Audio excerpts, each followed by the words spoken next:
Let's take a journey to one of the most remote places on Earth, Antarctica. We're going to a place colder and more ancient than you can possibly imagine. This is a story that starts with discovery, but ends with a desperate warning about what lies buried under the ice.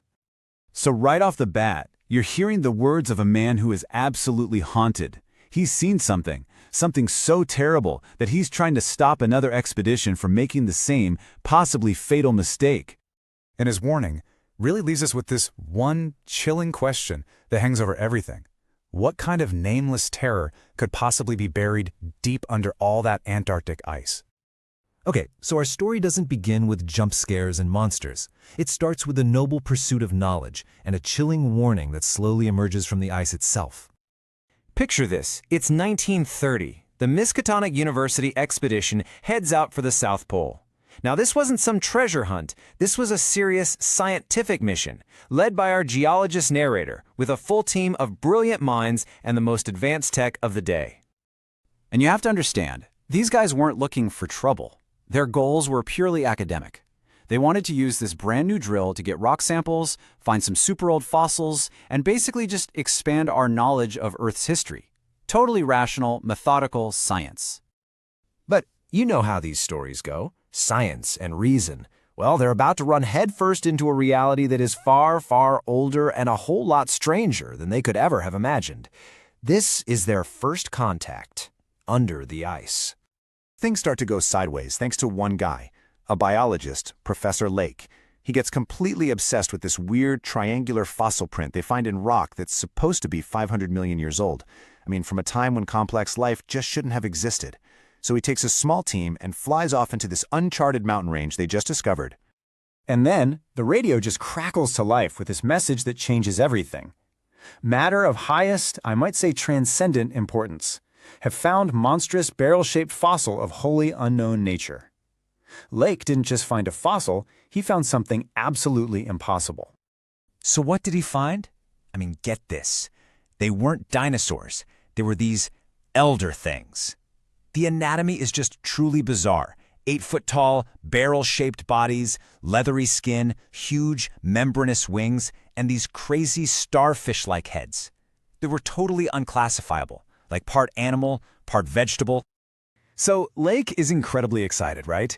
He's getting ready to dissect one of these perfectly preserved specimens, and then, bam!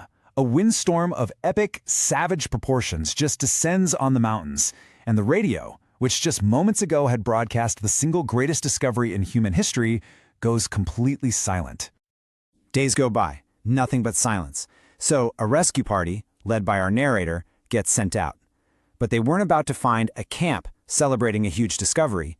They were going to find something else entirely. So the storm passes, but the radio still silent. What do you think they found when they finally got to Lake's camp? Well, the answer is deeply, deeply unsettling. Okay, look at this. The contrast is just horrifying. Lake's last message was pure triumph. 14 specimens discovered, all his men were alive. But what the rescue party found was a completely wrecked camp, 11 mangled bodies of men and dogs, and the 8 perfect elder thing specimens. They were just gone. And here's the part that really gets you, the detail that makes your skin crawl. The 6 damaged creatures weren't just tossed aside or torn apart by the storm.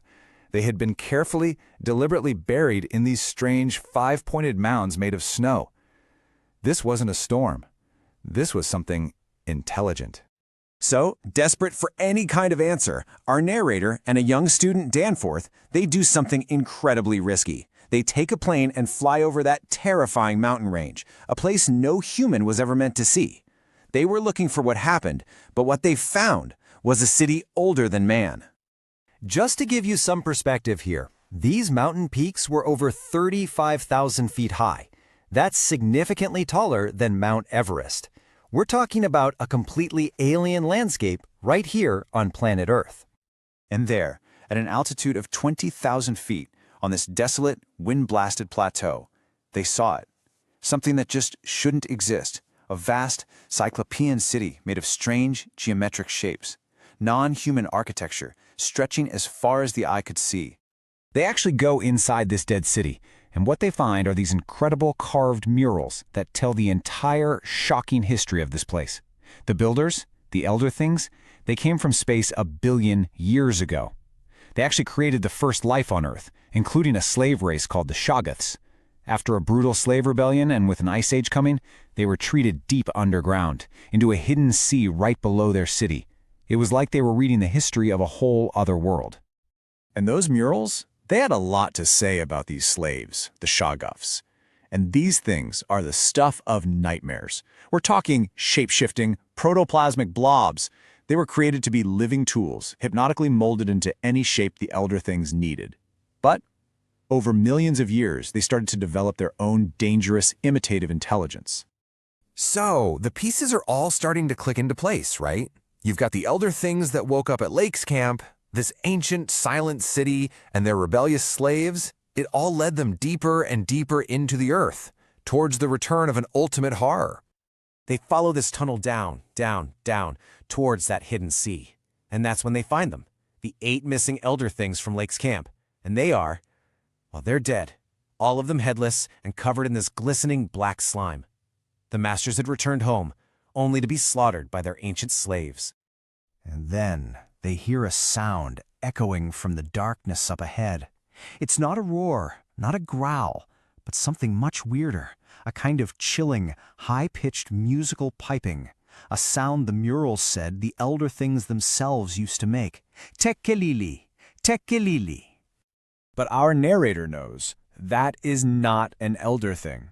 He describes it as a nightmare plastic column of fetid black iridescence just oozing its way towards them. A Shoggoth. A 15-foot-wide protoplasmic train of absolute horror filling the entire tunnel. And here it is, the final, absolutely mind-breaking revelation. The Shoggoths had likewise no voice save the imitated accents of their bygone masters. That piping sound, that tekelili, it wasn't a call. It was the monster, mocking its creators with their own cry as it hunted them down. The narrator and Danforth barely escape with their lives, but Danforth's mind is completely shattered by what he saw, and so the narrator's warning becomes our warning. It forces us to ask, what happens when our own curiosity pushes us to awaken things that should have been left sleeping deep, deep under the ice?